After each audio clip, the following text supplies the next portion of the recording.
Join us each week for some booze-free banter about life without booze.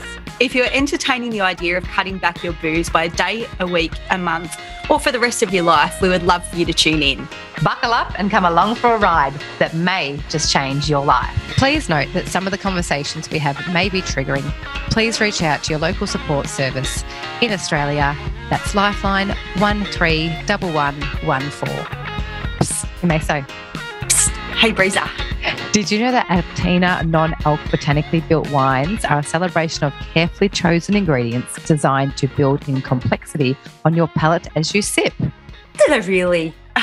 Little fun fact here. Christina, the founder and creator of all the Altina formulations, has a Bachelor of Chemical Biotechnology, smarty pants. She's so smart. So smart. And a PhD in plant biology, and has taken her accumulated knowledge and years of prototypes to create the unique taste profile of Altina. She really knows her stuff. Altina's in the best hands ever. Actually, grown from the best hands. Totally.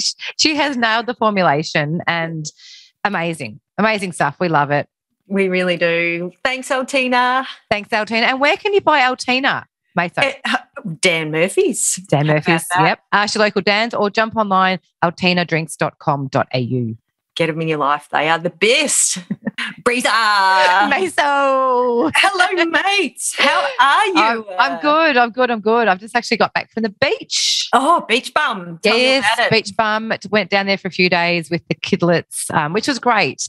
But the beach, I was sort of reflecting on this when I got home. The beach for me is normally quite a boozy kind of affair in the sense that, I would get there, go to the local Salador, which is owned by, I think it's a father and son combo, and they're cracking fellas.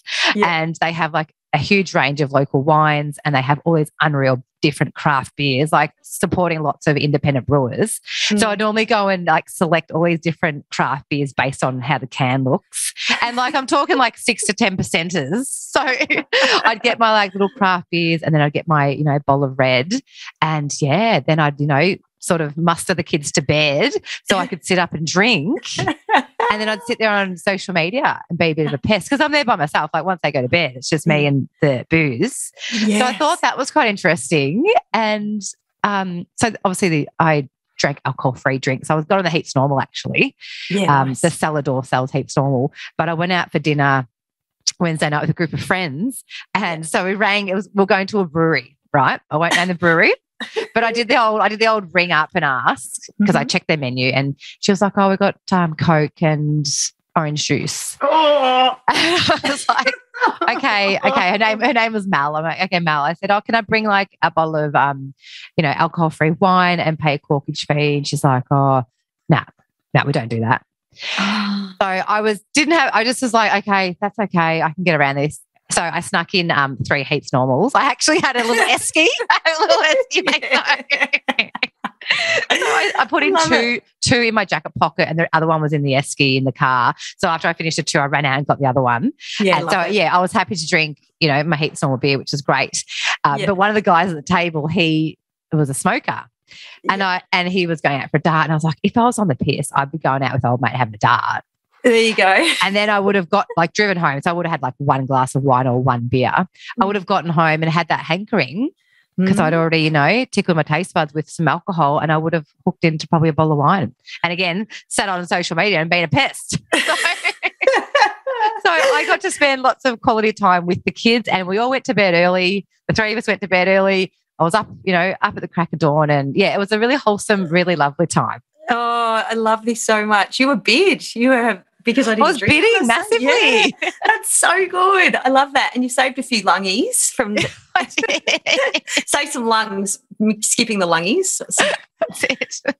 I love that sneak in the booze though. I actually did that the other day just up the road as well. Yeah, because I'm just like, what's the difference between kids bringing in a little Prima or whatever where you're from, a popper, fruit juice or a bottle of water or a bottle of Coke into somewhere? Same thing. Yep. I actually messaged Johnny from Heaps Normal to say what's like the go with breweries, because obviously breweries brew their own beer.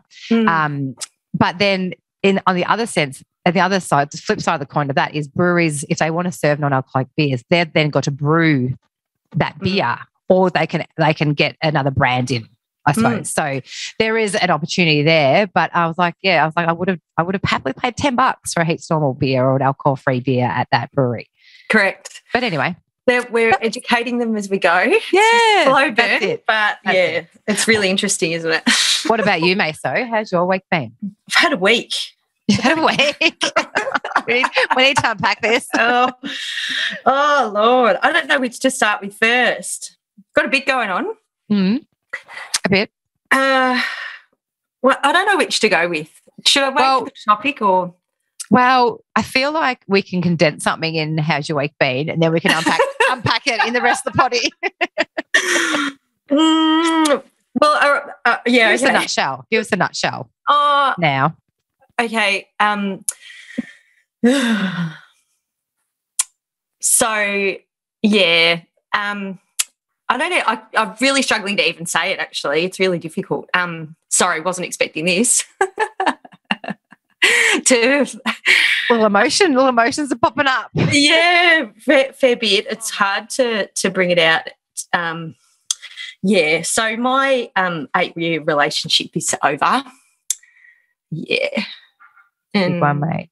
Yeah. It's a really hard one, mate. And I know. Yeah, sorry. Didn't expect to. Mate. No, it's good. It's good to remember vulnerability. It's powerful. Yeah.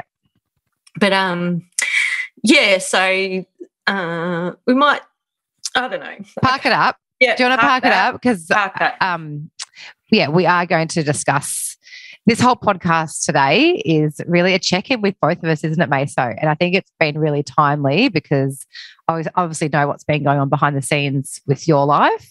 You know, we've been discussing that on a weekly basis. And it's hard without alcohol. Yeah. So I think today we are going to chat about where we are with everything, and just discuss that. And obviously, you know, Maso, you're in a safe space, and you can say as little or as much as you want. So I love an overshare. So I just want you, because it's a massive thing. It's a relationship breakdown is a huge event in anyone's life, and everything that goes with it. Like you're losing friends, you're losing your best mate, like your dreams, yeah, your life is flipped on its head. Yeah, lots. So it's not great, but you know what? It's okay. And I certainly didn't expect that emotion to razz up. It's still, anyway, let's play a shame story or something.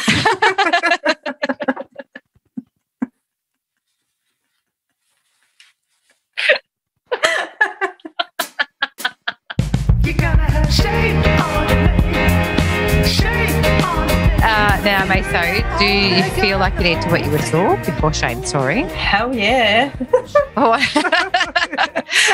Double down on that. I couldn't wait for it. I was just going to tuck in. I was hanging out for you to ask. Didn't need parched. What are you dipping into? I love the Le Envers. Mate, I shit you not. I shit you not. I have also picked a lovely and rose. So I reckon the last 3 weeks we've both drank the same. We have pink ladies. Look at us go. I love it. Crack that. All right, let's have a little crackety crack. Get it. I love this. How good does it smell? So delicious. Oh, well done, Christina. It's like a garden party in your mouth, isn't it? Dead set. Christina, I need to put PhD. We love it. Your batch in chem bio. Smarty pants. Cheers, mate. Cheers, mate. Cheers. Ding. Ding, ding. Ding, Top, ding. top, bottom. All right. Shame story. Who's going up? So this shame story involves a Breeza getting a little bit lippy on the gas. I thought you were going to say involves a burrito. Burrito. No, Breeza gets a little bit lippy in this one. Mouth service. Yeah. So it was 2009 and we're having a going away party. We're going around Australia.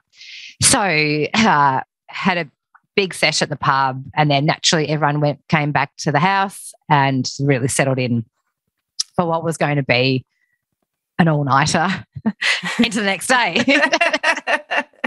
So, and I will happily put my hand up and admit, Maso, that I used to be a judgmental cow. Massive admission. Massive. And it wasn't only until, life experience and life events that you have that self-awareness. And so, and I fully admitted that I was, a very judgmental person back in the day. Not something I'm proud of, but I'll own it. I'm owning it. I love that. That's huge. Yeah. So there was a girl that had sort of just, she started dating one of our friends and was fairly new to the group. She was 24, I think. And again, we talk about labels. Like this is a label I gave her. She was 24, divorced and had 3 kids. And I was like, oh, gee, she's a bit young for that. Like just a mole in my own head. I'm just like judging her straight up. Anyway, so everyone was back at our house and I had some of my high school friends were there and they didn't know this new girl in the group. Anyway, so, and when you're drunk and you feel like you think you're whispering, but you're not. Apparently I wasn't whispering. And I said to my friends, I'll see that girl over there. She should be at home with her kids. Because she'd obviously had her 3 kids getting babysat, whatever. I don't know where they were. Yeah. Anyway, so it was the next morning. My boyfriend at the time said to me, oh, Breeza, do you remember what you said to such and such? I go, no. And he told me. And I was like, oh, my God, like I felt so bad. Oh. So I rang her up and apologized because he goes, oh, she heard it. She heard it. Like everyone heard it sort of thing. So the next day I rang her up and apologized and I wasn't happy with that over the phone apology. So on the Monday, I went over to her house and said sorry to her face because I was that mortified and that embarrassed that I had said that about this person who I didn't know. I didn't know her from Maso. And she was having a night off her kids, probably well-deserved bloody break from her children. And he was judging me, judge in the corner, just giving her a spray to my friends. And overheard it. And they never have said that if you weren't hammered. That's it. So I've learned, I feel like I've come a long way since then. Mate, you really have. There's not many people that can have that reflection and even to start how you started the shame story to say, yeah, I used to be real judgy because not many. Tell me other people who have said that sentence out loud. No one. Don't know. You never want to admit you've been judgy. But it's huge. Yeah. Well done, thanks, mate. You. So yeah, not a proud moment, and I was super ashamed. So. Well, look at you now turning it around. There's a few things there. You apologised, you owned it, and then you're actually putting it out there now, saying I did something shit. And feel sorry and feel ashamed about it. So that's lots of people that go through life and don't take ownership of their own shit. So well done by you, Breeza. Mate, you always soften the blow for me. Do you still know this girl? She's still around? Unfortunately, no. She has had a few things going on in her life. Okay. Yeah. So she's not, I don't know where she's actually at the moment. Okay. Well, if you're listening, doll. Yeah. Send you all best wishes. Yeah. Oh, bless. Over to you, Maso. Okay, so I'll take you back to 2004. The other reason I know this is because the tsunamis were happening over in Thailand at the time, and that major events helped me remember what year it was. Are you the same? Oh, totally. Yeah. Totes. So we were coming home to surprise my family for Christmas. I'd been in the UK for that 4.5 years. Anyway. I had stopped in Bendigo on the way to Kerrang to get on it, had a really big sesh. I actually don't even remember. So I was trying to put the pieces together when I was, preparing for this pod, and I couldn't even tell you what the night looked like. Don't even know how it started. I know how it ended, but I don't remember anything before that. Ended up back at one of our friends' place, and my ex-partner at the time, we had a golden Labrador dog together. Cute. Yeah, his name was Tatonka. He was very famous around the traps. He was such a smart dog. It was amazing. And prior to me even going overseas, we had this custody arrangement that he was going to stay at my mum and dad's place while I was away, and then my ex would get to see the dog maybe every fortnight. Or he'd Love that. and I have Tatonka, whatever. And yeah, it was a good deal until it wasn't. Until the dog ended up staying with my ex and never went back to mum and dad's. Oh, no. Yeah. So I'm not really sure what the details were. I was obviously over in the UK and anyway, years went by, and then on this particular night, I've ended up back at our friend's place. Tatonka was actually living there at the time, and I decided I was going to steal the dog back. Of course you did. So I've taken Tatonka, we've walked all the way from like Strathdale to, I was walking to my friend's place that lives near the cathedral, like middle of town. And I remember walking through the servo and I didn't have a phone. I don't know, didn't have a phone, didn't have anything, couldn't get a lift. There was a guy in a truck. I said, can you give us a lift? He's like, I can't take a dog. I'm like, I don't even know how I got from there to there. I think I might have walked the whole way. I couldn't even tell you where I got from that servo, but I was in all sorts of strife. It was, the morning, the sun was up. I was a mess. Oh, no. Yeah, it was just crisis. Shocking. Real debacle. Anyway, got to the cathedral somehow and thought, I'm so tired. I'm just going to lay down with my dog, and laid on Tatonka to have a little nap. Yeah. Woke up, church is happening because it's Christmas. And the entire parish looking at this absolute mess, just like picking myself off the ground, like flicking burrs off myself, like just an absolute rock show of a human being. And then no dog.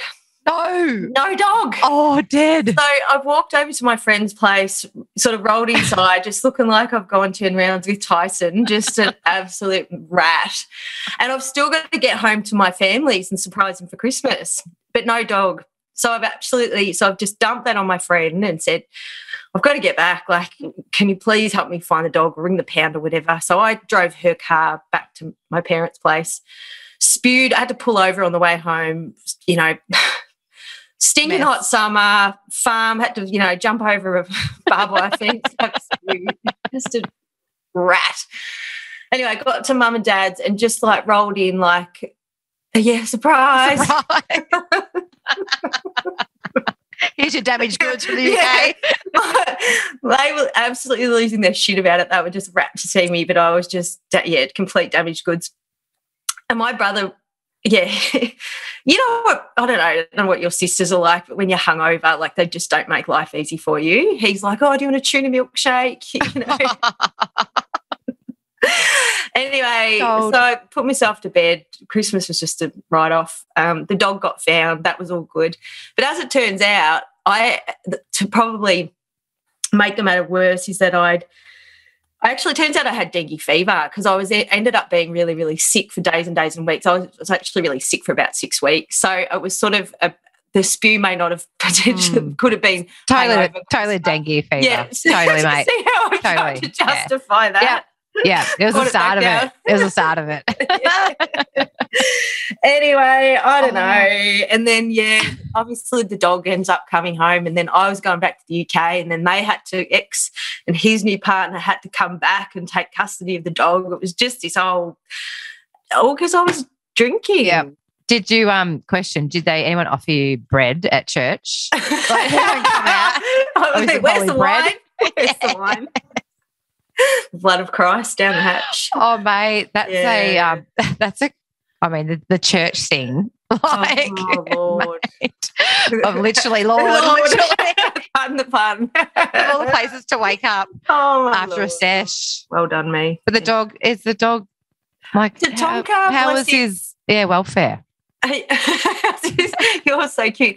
Actually, when I got a message when we were in Mexico, actually, he had cancer. I think he had to get put down. I was so sad. He was the best dog ever. Yeah, he was very, very special, but it was so nice of my ex to actually message and tell me about that because he was a very special dog. So. Well, mate, it sounds like Tatonka was very loved. He had a lot of people in his corner to look after him, and you were his number one biggest fan. I love that. You tried to take him back. I did. When we used to take you to netball training, you used to run around the court with the girls, or we'd say, go and run around with the boys. Yeah. Mum made him a little netball bib, like a GD, and then my ex's football number on the other side. Love that. Cute, yeah. Oh, R.I.P. to Tonka. Legend. Rest in peace to Tonk. Okay. So Maso, it's actually been a bit of a there's been a bit going on in the podcast world the last few weeks, hasn't there? We had a few technical issues. We've had a rescheduling, and so we're like, right, we've got to backfill an episode. And how good's the timing? Because there's been a bit going on, hasn't there? It's been a time. So today, we're just basically checking in with each other to discuss what's, I don't know, we haven't spoken really about each other for a long time. Like just with the whole, like when this episode drops, I'll be, I reckon, 10 and a half, nearly 11 months without. Done. So it'll be, I haven't got it in front of me, but it must be, I'm at 10 months now when we're recording this. So it'll be nearly, 10 and a half, 11 months. And what would you be at, Maso? What's August last year? August, September, October, November, December, January, February, March. I'm counting with my fingers. Because I think I'm 2 months behind you. Yeah. So nearly 9 months. Yeah. Yes. Well done, us. Well done, us. Yes. That's amazing. So I guess, what's how's it been? Tell me how's it been, Breeza. Tell me, because I know that that was a massive deflection, Mason. Back on you. Well, I know because you doing deals. Yes, I did mention that to you. It's funny. I actually said to Doc, I said, Mason and I are just going to, have a bit of a chin wag of where we're at and what's been going on. I said, because I've been, I feel like I've been white knuckling for the last 2 weeks. And he goes, Breeza, it's been the last 2 months. like, wow. But so I've started making deals with myself, Maso. And I rein it in, but I've been making deals, I think, because I'm like, well, I've worked out now that, I used to drink for emotions, and now I think I've got my emotions intact, and I know what I'm doing there. So maybe now I'll just drink for fun.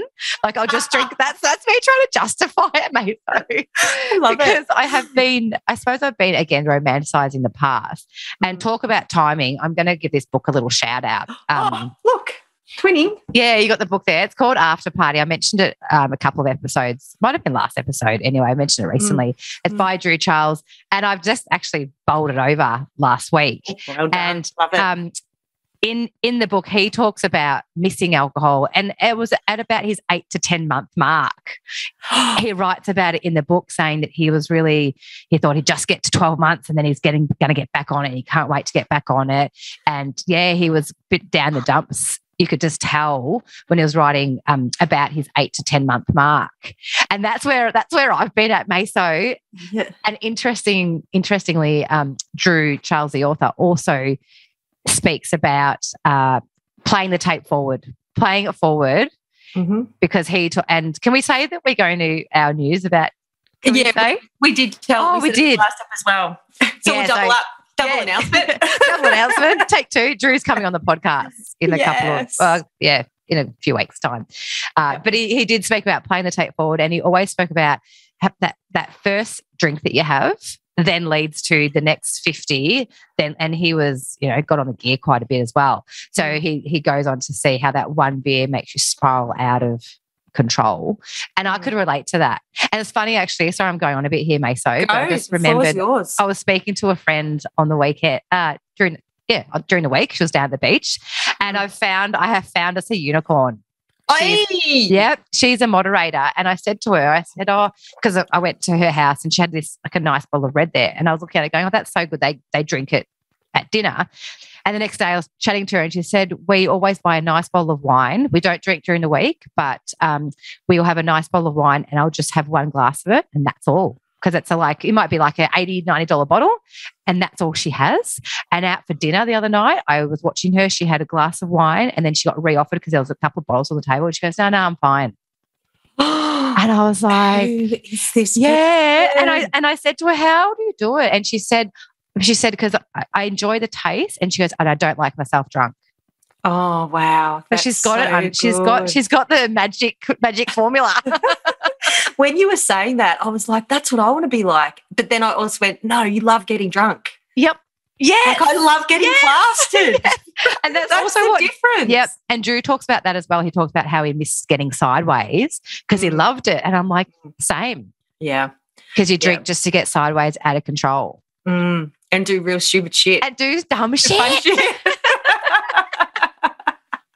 It always ends in one scenario. So that's been me for the last few months. But I've been reining it back in. And you know what? Even down the beach, like I wasn't scratching around thinking I need a drink. I had my AF beers and I really enjoyed it. I played cards with the kids and went to bed early.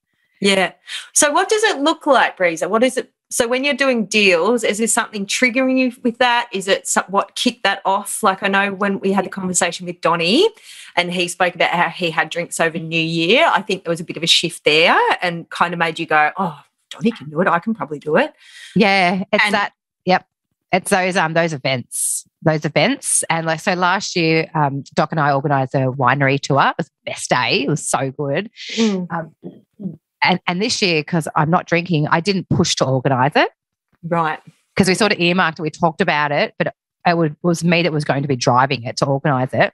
Yeah. And I just didn't. Right. I was like, oh, I've got something on, or, I think it was Mum's birthday. And Mum wouldn't have cared. She'd have been like, yeah, just organise a winery tour. But there's little things like that. And I suppose the wineries I miss, I do miss wineries. And like there is that section where you're having a good time, but I just know where it leads. I keep pulling myself up going, I know where it leads. And the thing is I still have fun without booze. Yeah. Yeah. And I can still have fun, being around my mates that are drinking. Like I do enjoy that. I still enjoy their company when we're all sitting around, everyone's boozing on and I've got my AF drink. Yeah. So I'm like, I go through these waves. I'm going through waves at the moment. And how long would that peaky thought be? Does it come and go? Is it fleeting? Comes and goes, Maso, totally. Like you're not walking around going, oh my God, I need to drink so bad. And it'll tear the roof apart. Nah. And then I'm going to myself, well, maybe I'll just drink on like weekends. Like I won't midweek drink and I'll just drink on like a Saturday night. But I just know that's when it starts. You start with that deal and then you go, oh, I've had a shit day at work. I need to have a drink because I'm drinking now. So yeah, it has been a bit of mental gymnastics a little bit. Yeah, yeah. But I think like the books I'm reading, like every now and then I check out of reading the quitlets and being on social media and stuff like that. Like I just like step away from it. Yeah. But I feel like I've dipped back into that because I just need that extra bit of support. Yeah, exactly. Prop you up. Prop me up. Yeah, good on you, mate. Good on you. Because I think, as we said, you haven't dipped your toe back in. No. So you don't know what that's like to go back, like I have. Yes, true. Yes. So that's always sort of going to be a bit of a carrot. Yeah. But I think you've got so much knowledge and support. I think you could go. Well done, mate. And I still remember your words you said to me, Maso, like when I was at my 6th week mark. You said the best piece of advice I can give you is never drink again. And speaking from experience. Thanks, mate. How's that going for you? Yeah, well, you're sitting on my little shoulder, like a little Maso on my shoulder, really? Just chiming in every now and then. So it's good. It's good because I know, like I'm trying to fool myself into thinking that it's not going to, like, be an out of control session, but I know it will. Oh, that's so good. Thanks for letting me park on your shoulder, mate. That's a big deal. No worries, you nestled right in there. Yeah. So enough about me. What about you, Maso? I know we touched on it at the start of the ep. So yeah. How are you feeling? Obviously there's been a tremendous amount of emotion going on. Breakups are never easy. And particularly ones that have been ghosted. Let's be honest, I'm going to put it out there. I'm an oversharer and that's the way it is. If you're listening, Ty, hi, Ty. Hi, Ty. We've still got your best listening ears. Yeah. Can we please all give advice to anyone? Don't ghost people. It's shit. It's no good. No good, Robbo. So that's been really, really, really difficult. And so I suppose, Maso, I want to know how are you getting through it? Yeah, good question, Breeza. White knuckling as well. No, I think I mean, besides the, God, I could waffle on about journaling and meditation and sitting, this too shall pass, all of that stuff. But I'm not going to lie, like when those emotions are so strong and it's excruciating, like it's grief, it is so painful. And when I would normally douse those emotions with booze or the slightest inkling of those emotions, I would normally, just be pouring booze on it to numb and mask. You've said it before. You said it in an episode about how, what did you say about, I'm not going to lie, like alcohol, does it help mask the... Yeah, mask the pain. Mask the pain, it does. And the emotional pain, like you can just wipe your thoughts and feelings out with booze. Exactly. So when that happens, I just think exactly what you were talking about is, playing the tape forward, and I just keep reminding myself that booze has taken more than it's given. Yes. And the small window of reprieve that I would get from drinking to mask those emotions just isn't worth that lack of sleep I would have, waking up in the middle of the night, the anxiety, and then the knock-on effect and the domino effect of everything that happens after you've had a drink. How fragile I would be the next day, and for being far worse off in the head and heart than I would be just sitting in emotion sober, pushing through it, having a cry, leaning on my friends. Mate, I've even reached out to Katie as well. She's been absolutely gorgeous. Hi, Katie. Yeah. To one of our avid listeners, anyone who will listen, I'm such a talker. I can't bottle things up for a second. If I'm not writing it in my journal or, I'm voicing it to my, best friends, to you, it's just getting it out. I suppose you could look at, the silver lining there, Maso, is because you're not drinking, you're not texting your ex-boyfriend. Yes. And there would have been plenty of that, don't worry. Yes. Yeah. Do you feel like, Maso, you've been at all tempted, or are you just so strong in your mind now that you're not going to use alcohol to numb those emotions? It's gone, mate. Not coming back. Gone. Yeah. So, it's not worth it. Alcohol has caused me far too much pain and grief and been detriment to that relationship as well. That was a huge part of why the relationship has broken down, and previous ones as well. And it just doesn't serve me. It's no good. Why do you keep doing something that you know is no good for you? So that's that Einstein thing that we spoke about on Olivia Molly Rogers episode is, what is it? The definition of stupidity or insanity. And expecting a different result. So you keep pouring booze in your head and expecting things to get better. It's not. It's making it worse. So for a small window of, like, if I had a drink, maybe 20 minutes or an hour, you might feel a bit good, but it's just a piss wreck after that. Yeah. And that's like, for our listeners, some of our listeners have probably experienced heartbreak and some possibly haven't experienced heartbreak, and you don't know what heartbreak is like until you have to go through it. Until you experience it, you don't know the physical, emotional, mental pain that you go through because of heartbreak. Yeah, well, they say psychologists actually talk about breakup is the same. I'm going to destroy this. It's basically the same grief as somebody passing away. That's wow. That loss and grief of a breakup. I mean, you've been with this person, they know all your intimate secrets. You've been intimate with them. You know each other inside out and back to front, and then all of a sudden they're a stranger. Yep. You mentioned it. Yeah, you mentioned it earlier, Maso, about, your whole life is now going to be on a different path. And that's a huge thing to face. It's a massive adjustment, and it's shitty. And I've obviously still got a lot of love in my heart for Ty and the children. Really hard to let go. It's really fucking hard to let go. And it's not my choice. But you've just got to wear it. And It's shitty. I miss me mate. Yeah. Yeah. That's one thing that's really hard, Breeza. Like, you know, where's your person to just be able to bounce shit off or come home to after a shitty day? Yeah, text you in the day or laugh with. Like, I miss laughing. Like, you know. Oh, you guys are all always laughing. Like you and I, always. We were really good, and yeah. Sorry, this isn't the breakup episode. That's coming, peeps. Breakup banter. Breakup banter. There's something in that, I think, Maso.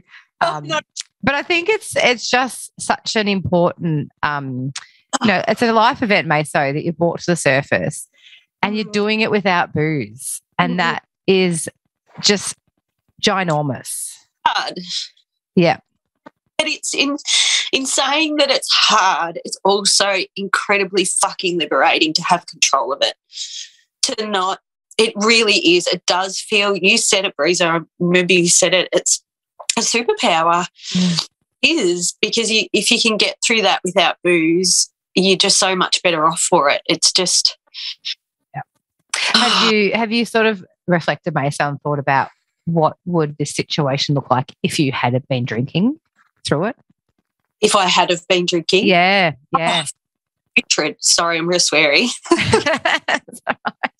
Yeah, putrid. I would not, like, I would have been clawing my way back or, fucking desperate and fucking darrow. Like, you don't have any control over your emotions when you're drinking. I would be real messy, and I would be, and I've done that before, waking up in the morning just throwing drinks down your neck out of a red wine, red wine at, what a time just to, and writing the day off, driving through bottle shops, wagging work to just pain and justifying it and telling yourself it's okay because you've broken up and, I need to mend my heart and pour some wine on it. Damn. There's a saying, and I am going to butcher this because I was just trying to think of it in my head as you're chatting. It's something along the lines of, if you have a problem and you drink your way through it, you'll then still have a problem and a headache when you wake up. Yes. Something like that. No one wants a headache when you wake up. No, and it's rotten. It's just, the situation's just worse. So, look, to round that up, you can do it. You can get through anything, and you can get through it better without booze. People think that, God, I've done it for years, used alcohol to try and cope with life and emotions, but I feel a hell of a lot stronger, and to be able to get through that, I can get through anything, and it is. It's a... Maso. I do feel smug as fuck. Touche. Smug girls. Can I? Hi, smug girls. Can I just throw one more last question in there, Maso? Because it could be my episode if you like. I think what you're doing and the strength you are showing is absolutely incredible. Upon reflection, do you think this is one of the hardest, should I say, experiences in your life to go through emotionally? Yeah, 100%. Do you know what, though? It was harder when I was drinking. Why is that? Well, when you're so breakups that I've had before and I've been drinking was harder because I was drinking, because it made it more difficult. Everything was heightened and messy because there was control, whereas this feels, how do I say? The two words that are popping in my head is wholesome and pure. It does. It feels like a wholesome, I'm doing something really good for myself and moving through it wholesomely and with a pure body and mind. And you've got that clarity too, Maso. Like, obviously your relationship breakdown, the ghosting thing it adds a whole other layer to it, like a whole other layer that's still paining you. Message to everyone, don't ghost. No way. Just don't do it. I was going to say grow a set of balls, but it's not even that. Grow a set of ovaries. Yeah. And communication. What's the saying? Good communication. Oh my God, that's great. Nah. I'm going to butcher it too much, but there's a really great saying about good communication. Oh, good communication. No, bad communication can ruin something really good. Yep. Yep. And there's something else to follow that. Google it. Google it. I'll Google it and come back. Maso, thank you for unpacking that with me and our listeners, mate. It's I know there's so much pain in your heart right now, and it's still very fresh and it's still very raw, and you've been going through this for quite some time now. And you're still in the eye of the storm, like you're still going through it, and yeah, it's a very tough time, and very tough emotionally at the moment for you. And you're still giving so much to everybody, mate. Like on your list, on Claire's Dog Squad, on Bants, on all your social channels, you are still giving so much to people. And I know that would be incredibly hard for you, but perhaps also a good distraction. So, and if you're not following Lisk, if you're listening and not following to Lisk official, you need to follow, because mate, I like when you do a story, I'm like, can you please show your face, Maso? Can you please do a little chat? I just love your little chats that you do. Like I love all the content you share on your stories, but I also just love seeing your face, chatting to the video just about your day, whatever you're talking about. You get your viewers in. Thank you, Breeza. Just your energy and everything. Mate, that is such a beautiful, beautiful, beautiful compliment and pump up. And yeah, it does mean the world to me. You've definitely filled my heart. And Lisk and Dog Squad and this potty have really got me through. If I didn't have all of that, God knows what position I'd be. It gets me up and about, and they're amazing passion projects to put, and that's the whole point. So yeah, it is a real shame that Ty and the kids aren't part of that anymore. And yeah, I'm shattered, but this is happens. So yeah, so cheers to 8 years. Yeah. And what do I say? The end. Full stop. I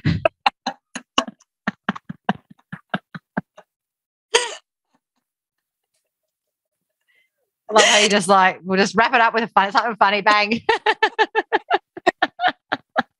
So we are going to wrap this episode up. Instead of doing our text regret before we roll into weekly recommendation of the week, we actually put a little question box up on Insta, and just telling people we're doing a bit of a check-in for the potty, and if they had any questions. And we've got some questions here. So Maso, I'll read them out and we'll both unpack them. So first question is, do you drink alcohol at all now? Nope. Nope. Unless it's in food. Like if it's in food, I can't avoid it. But other than that, no, do not drink alcohol.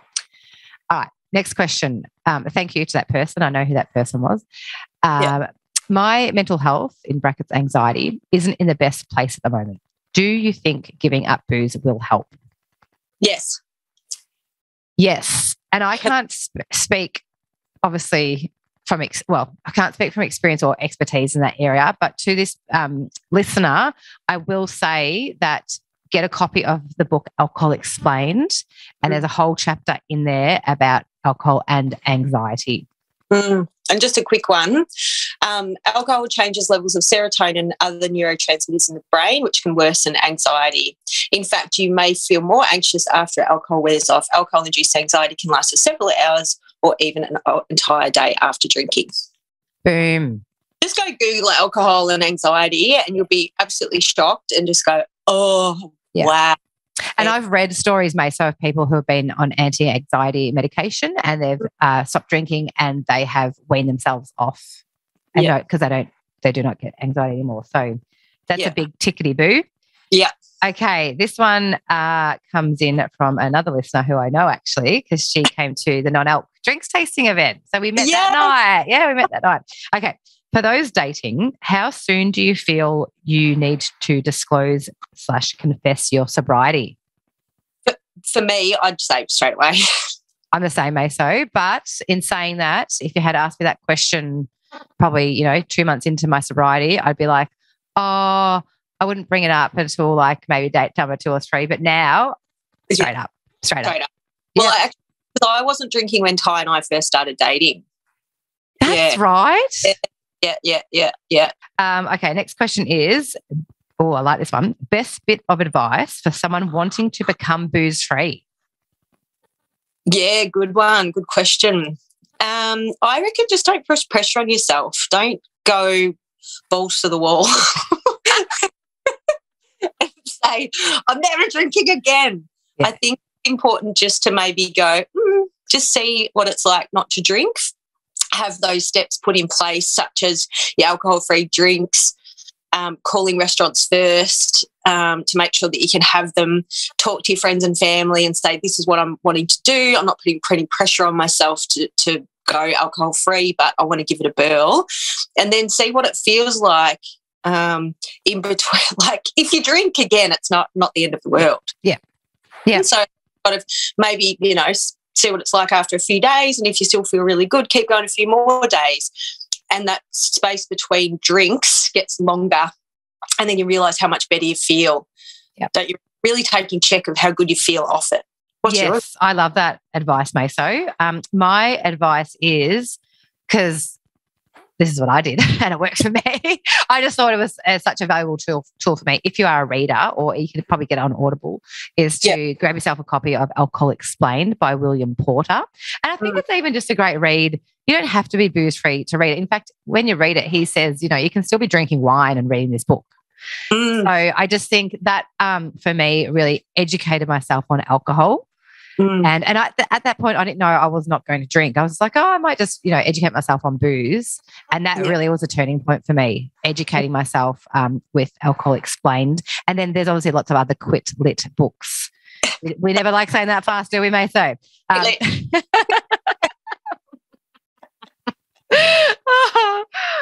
just can't. There's obviously lots of those books around. So. That's my piece of advice to that listener. And the final question is normalizing binge drinking.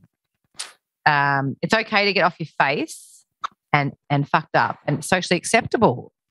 Yeah, why is it? Why is that? Well, I agree. Why is that?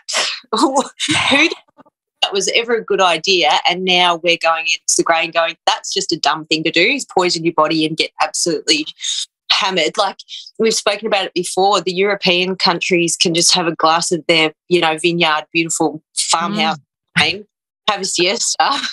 They're not looking to get shit-faced. Whereas Australian culture, I don't know why.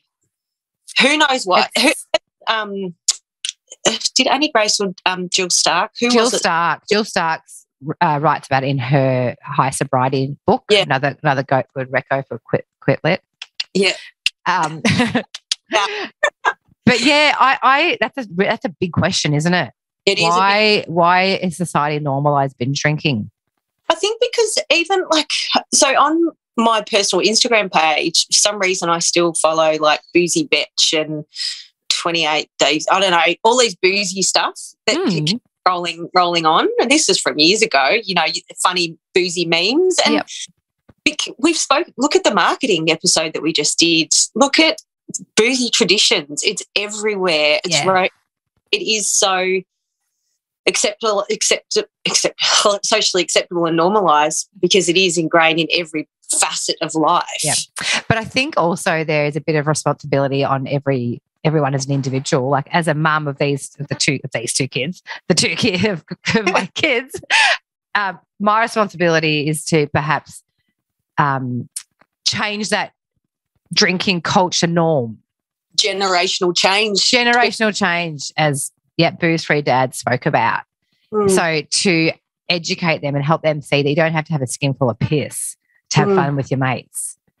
And I think that's more now, isn't it? I mean, even the stats now is young people are choosing not to drink. Like, yes, better, healthier options. Yeah. What? Blower? What was that?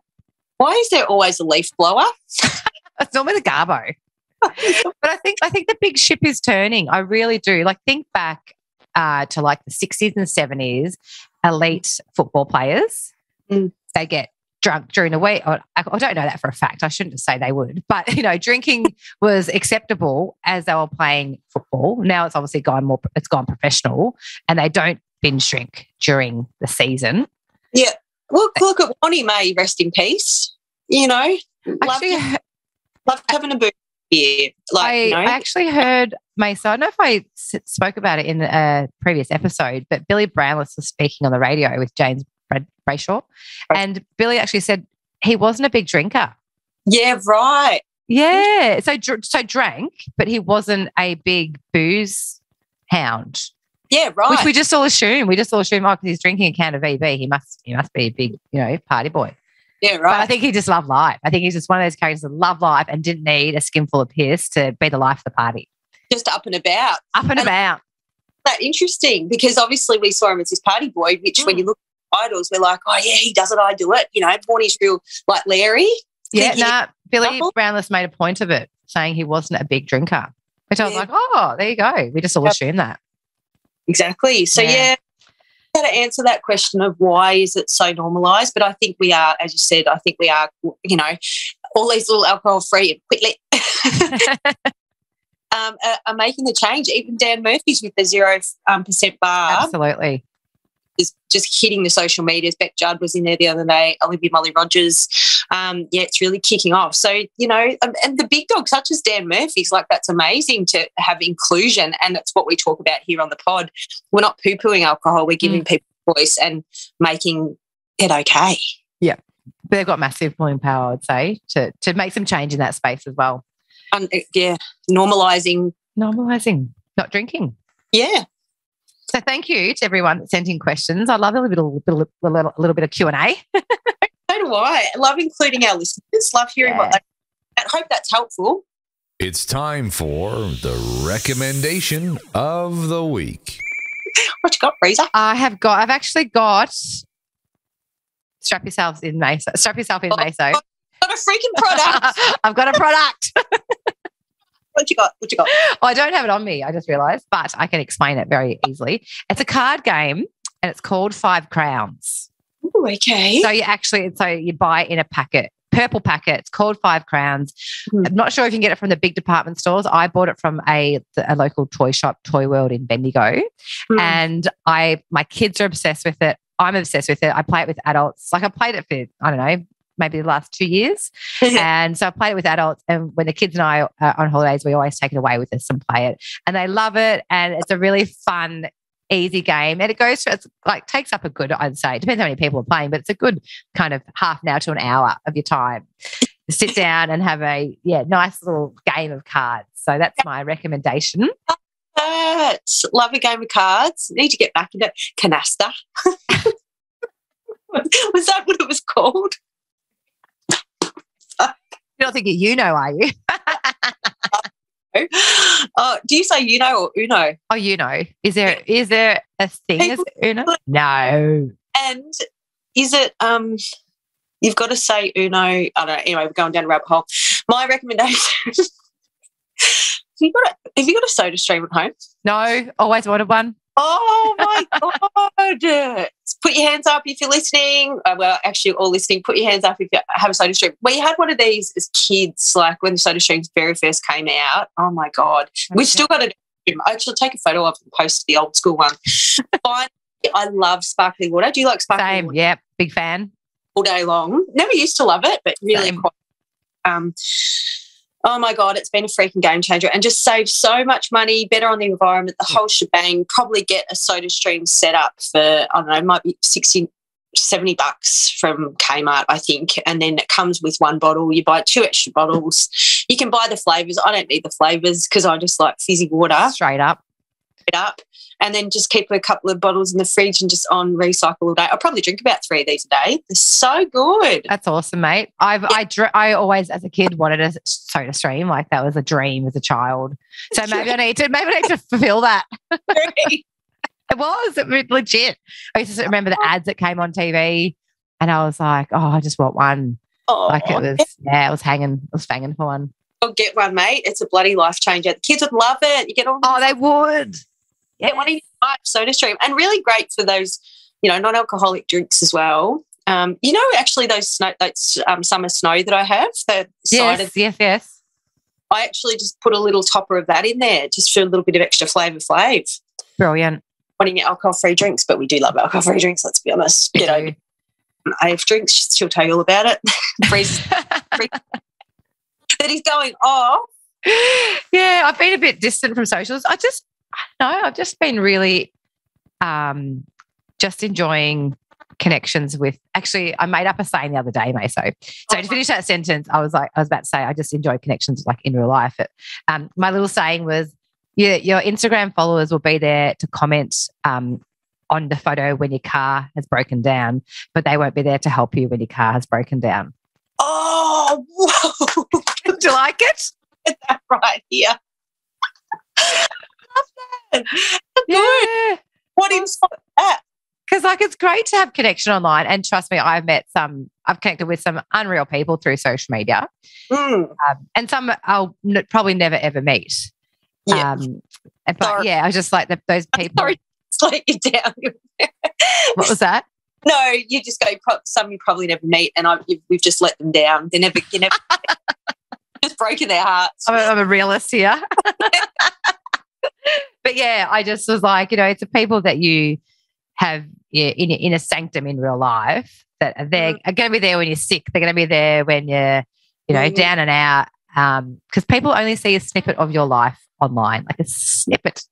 Yeah, just a little tiny snippet. Yeah. But we could do a whole session on social media. Oh my goodness! But anyway, we'll park that up. Yeah, park that. Maso, thank you. Today has been, I don't know, how are you feeling? Yeah, good. I'll just have another drink of me AF drink. You have been stalling that, haven't you? Taking the edge off. Yeah, really getting into it. Yeah, look, thank you again, Breeza, and thank you to our listeners for creating a safe space. Like the feedback that we have and how much the potty is helping people just means the absolute bloody world to us. We're wrapped to that you connect and resonate with what we're banging on about. And we're just so stoked how many people are recommending the podcast. We keep getting tip-offs here and there, and we're like, look at us, nuzzle along so socially awkward. I mean, socially awkward, so sober awkward. Sorry, just have another drink. I was at a barbecue the other day, and one of the guys was there. He's like, I've listened to a few podcasts. I'm like, oh my God, really? I'm so excited. I'm like, that's awesome. It is so amazing. It is brilliant. And we just so appreciate everyone listening. And we love it. We do. I've missed this, Breeza. We need to. Same. I think we really do have an extra little power play here between us. We do. Because we just, it's just a good check-in, I reckon, Maso. Just have a good check-in and just, chat about the crazy world of alcohol and the unreal world of sobriety. Oh, it really is. It's so nice. So good. Bloody good. All right, we are back in the hot seat next week, peeps, and we have a guest on next week. I can't remember the order of these potties, but I think we have got our cracking guest. Can we say it? Yeah. Jill Stark. Oh, my God. Jill Stark, massive fangirling, like legit. And, I think I told you, mate, so I actually had a book, and Jill's got 2 or 3 books, and I had a little book of hers that I'd keep in my car. Ooh. Actually, do you know what? You need to get it. Okay. Everyone needs to get it. It's a book called It's Okay to Not Be Okay. And it's this gorgeous little book, and it's got these little quotes in it. And so I'd keep a little copy in my car and just read it and just sort of set the scene for the day. Mm-mm. Loved it. Anyway, then I got given by Issy. I've got to actually give that book back. Issy, if you're listening, I'll give High Sobriety back to you. She gave me High Sobriety to read. And I'm like, Jill Stark, hang on a minute, that's Jill Stark as well. Anyway, it turns out she's Jill Stark, the same author of both books. So I've been a massive fan of her for a couple of years and didn't know that, didn't make the link. Anyway, she's on next week. Oh my God, I can't wait. She's going to be dynamite. Yeah, amazing. Cannot wait either. So good. Well done. Wait. We will be back next week. Thank you for listening, guys. Thanks, Maso. You're a bloody legend. Thanks for making this safe space for me. I can't even speak. Might be bedtime, I think. Thank you for making this space so safe for me, Breeza, as always. Bloody love you. You're welcome. Bye, everyone. Bye. Bye. Bye. This podcast is proudly produced by our audio engineer, music extraordinaire, Eric Ladd. We love you, Eric.